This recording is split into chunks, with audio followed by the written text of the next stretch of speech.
오늘 우리가 함께 읽은 본문 말씀을 중심으로 나라를 위한 마음이라는 제목으로 말씀을 전하도록 하겠습니다. 6월은 흔히 호국보훈의 달이라고 말합니다. 6월에는 나라를 지키기 위해 목숨을 바친 순국 선열을 기념하는 추모하는 현충일과 또 북한의 침입으로부터 나라를 지켰던 6.25 전쟁, 그리고 온 국민이 월드컵의 열기 속에 있을 때 군인들이 목숨을 걸고 영해를 지켰던 제2연평해전 등이 있었습니다. 그래서 나라에서는 6월을 호국보훈의 달로 지정하여서 그들의 숭고한 희생을 기리고 나라 사랑을 실천하는 여러 가지 행사를 하고 있습니다. 하지만 개인주의가 날이 갈수록 심해지고 갈수록 삶이 팍팍해지면서 나라를 위한 마음이 갈수록 사라지는 것처럼 보입니다. 이제는 이 나라를 사랑하는 사람보다도 이 나라를 미워하고 증오하는 사람들을 더 쉽게 찾아볼 수가 있습니다. 당장 인터넷만 들어가 보면 이 나라를 헬조선이라고 부르고 또 우리나라와 국민들을 싸잡아서 미개하다라고 조롱하는 사람들을 심심찮게 볼 수가 있습니다. 그러나 아무리 우리나라에서 살아가는 것이 힘들고 어려워도 그리스도인들은 나에게 주어진 이 조국을 사랑해야 합니다. 왜냐하면 하나님께서는 우리에게 두 가지 사랑의 계명을 주셨는데 그 두 가지 계명이 뭐냐면 첫 번째는 하나님을 사랑하라는 계명이고 또 하나는 이웃을 사랑하라는 계명입니다. 그리고 우리나라를 사랑하는 것은 곧 이웃을 사랑하는 것이기 때문에 그리스도인들은 하나님의 명령에 따라서 나라를 사랑해야 하는 것이죠. 그렇다면 그리스도인들이 어떻게 이 나라를 사랑할 수 있는지 오늘 느헤미야의 말씀을 통해서 함께 살펴보려고 합니다. 느헤미야는 유대 사람이었습니다. 그런데 그는 페르시아에서 왕의 술 맡은 관원장의 역할을 하던 사람이었습니다. 우리가 지난주 요셉의 이야기를 통해서 당시에 술 맡은 관원장이라는 이 직책이 어떤 직책인지, 어떤 권력을 누릴 수 있는 직책인지 함께 살펴보았습니다. 술 맡은 관원장이라는 이 직책은 왕의 생명과 직결되는 음식을 담당하고 있는 만큼 왕의 가장 큰 신뢰를 받는 왕의 최측근이었고 부와 명예가 보장되는 자리였습니다. 그러니 느헤미야는 페르시아에서 살아가는 유대인이었지만 사실은 그 안에서 누구보다 남부럽지 않게 살아가던 사람이었죠. 그러던 어느 날 유다 사람이자 느헤미야와 아주 가깝게 지내던 하나니라는 사람이 유다로부터 느헤미야를 찾아옵니다. 그리고는 예루살렘이 지금 어떤 상황에 처해 있는지 그 아주 비참한 상황을 느헤미야에게 전달해 주죠. 그런데 느헤미야는 지금 유다에서 살고 있는 것도 아니었고 페르시아에서 산다고 하더라도 그가 아주 힘겹게 살아가고 있던 것도 아니었습니다. 그냥 마음만 먹으면 평생을 페르시아에서 편하게 지낼 수 있는 직책을 누리면서 살던 사람이었습니다. 그러니 느헤미야는 조국의 상황을 들었을 때 마음이 좀 아프긴 하지만 속이 좀 쓰리긴 하지만 그냥 조국의 상황을 안타까워하면서 모른 채 할 수도 있었습니다. 그래, 안타깝구나, 아쉽구나, 어쩔 수 없지, 이런 반응을 보일 수 있었다는 것이죠.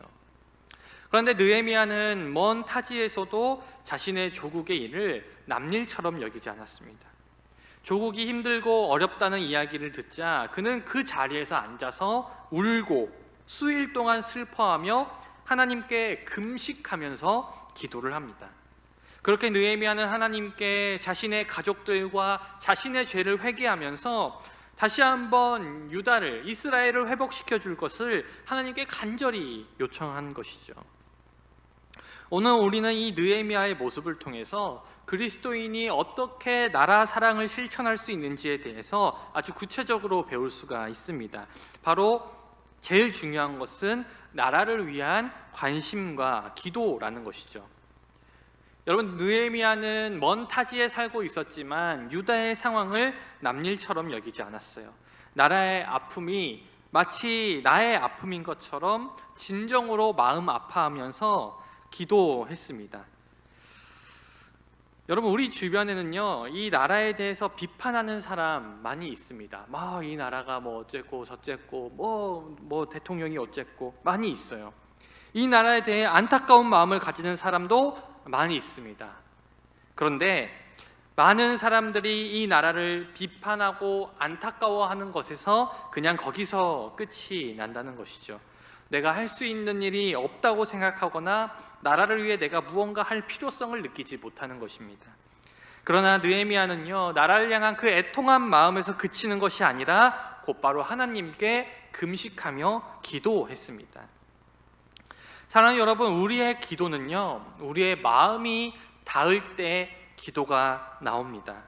그렇지 않나요? 여러분들 삶에서 여러분들이 기도하는 문제들, 그 문제들은 대부분 우리의 마음이 닿아 있어서 우리가 관심을 가지고 우리가 신경 쓰고 우리가 큰 삶의 부분을 삶의 많은 영역을 투자하는 부분에서 우리의 기도 제목이 생긴다는 걸 우리가 알 수 있습니다. 우리들이 기도하는 대부분이 그렇잖아요. 가족을 위한 기도, 학업을 위한 기도, 직장을 위한 기도, 대부분 나의 삶에서 중요하다고 생각되는 것들을 놓고 우리는 기도합니다.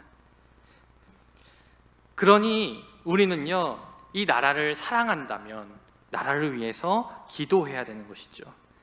기도는 그리스도인들의 가장 큰 권리이자 가장 큰 능력입니다.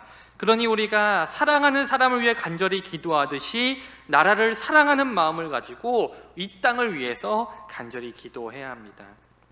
어쩌면 이런 생각을 할 수도 있어요. 이 거대한 대한민국 땅에서 나 같은 한 사람의 기도가 무슨 소용이 있을까 생각할 수도 있습니다. 그러나 주님께서는 한 사람의 기도도 주목하고 계신다고, 그리고 주님은 늘 큰 일을 한 사람을 통해 이루어내신다는 사실을 우리가 잊지 말아야 합니다. 그리고 우리가 믿음을 가지고 그렇게 기도를 해야 되는 것이죠. 그러나 그리스도인들의 나라 사랑은요, 나라를 위한 마음을 품고 기도하는 것에서 멈춰서는 안 됩니다. 기도를 하고 우리는 그 다음 단계로 넘어가야 되죠. 우리가 나라를 사랑하는 마음을 표현하는 두 번째 방법은 오늘 느헤미야의 기도의 끝부분에 그 해답이 있습니다. 11절 말씀인데요, 주여 구하오니 귀를 기울이사 종의 기도와 주의 이름을 경외하기 기뻐하는 종들의 기도를 들으시고 오늘 종이 형통하여 이 사람 앞에서 은혜를 입게 하옵소서 하였나니 그때 내가 왕의 술 관원이 되었나이다. 오늘 느헤미야의 이 마지막 기도, 이 마지막 부분에서 느헤미야는 자신이 형통하여서 이 사람 앞에서 은혜를 입게 해달라라고 기도합니다. 그리고 여기서 말하는 이 사람은 바로 자신이 섬기는 페르시아의 왕을 의미합니다. 느헤미야는 이 기도를 마친 후에 그냥 기도하는 것에서 끝난 게 아니라 자신의 술 맡은 관원장, 왕의 최측근의 지위를 누릴 수 있었던 그 직위를 이용하여서 왕에게 찾아가 자신의 조국의 상황을 전달하고 자신이 조국에 돌아가서 자신의 그 조국의 성벽을 재건할 수 있게 해달라고 요청을 합니다. 이러한 느헤미야의 요청은 굉장히 용감한 행동이었어요. 왜냐하면 그 당시의 문화적 배경 속에서 아랫사람이 왕에게 어떠한 요청이나 제안을 한다는 것은 상상할 수도 없는 일이었고, 왕이 만약 그것에 대해서 좋지 않게 생각한다면 목숨을 잃을 수도 있는 일이었습니다. 그러나 느헤미야는 페르시아 왕에게 찾아가서 내 조국을 위해서 나를 그쪽으로 보내달라고, 그리고 성벽을 재건하게 해달라고 요청을 하죠. 놀랍게도 페르시아 왕은 느헤미야를 유다의 총독으로 임명하여서 그곳에서 무너진 예루살렘의 성벽을 건축하도록 허락해 줄 뿐만 아니라 그 재건에 필요한 모든 자재들을 도와줍니다. 사랑하는 여러분, 느헤미야는 자신의 삶의 자리, 내가 지금 누리고 있는 삶의 자리를 그저 내가 잘 먹고 나만 잘 되기 위한 자리로 여기지 않았습니다. 오히려 하나님께서 자신을 그 자리에 올리신 것이 바로 지금 이때를 위한 것이란 확신이 있었어요. 그래서 그는 자신의 자리에서 할 수 있는 최선으로 나라를 섬기기 위해, 그리고 다른 사람들을 섬기기 위해 노력했습니다. 하나님께서는 여러분들에게도 각자의 자리를 허락하셨습니다. 물론 우리가 느헤미야나 요셉이나 그리고 에스더처럼 뭔가 큰 일을 할 수 있는 자리라기보다는 평범한 삶의 자리라고 여겨질 수도 있어요. 그러나 분명한 사실은 여러분들이 지금 그 자리에 있는 것은 분명한 하나님의 뜻이 있다는 겁니다. 그러니 우리는 각자의 자리에서 헛되게 살아갈 수가 없습니다. 우리는 각자의 자리에서 어떻게 해야 내가 더 잘나고 더 많은 돈을 벌고 더 잘 먹고 잘 살 수 있을지 고민하는 것이 아니라 어떻게 해야 내가 있는 이 자리에서 더 하나님을 잘 섬길 수 있을 것이며 더 어떻게 이웃을 섬길 수 있을 것이며 더 나아가 이 나라를 이롭게 할 수 있을 것인지 그것을 고민하며 살아내어야 한다는 것이죠. 그리고 언젠가 우리에게도 느헤미야나 에스더처럼 우리에게 나의 삶의 자리를 걸고 혹은 우리의 생명을 걸고 결단해야 될 순간, 이 나라를 위해 결단해야 될 순간이 온다면 우리도 과감히 주님 앞에 결단을 해야 합니다. 그것이 바로 그리스도인이 기도 외에 이 나라를 사랑하며 섬길 수 있는 방법입니다.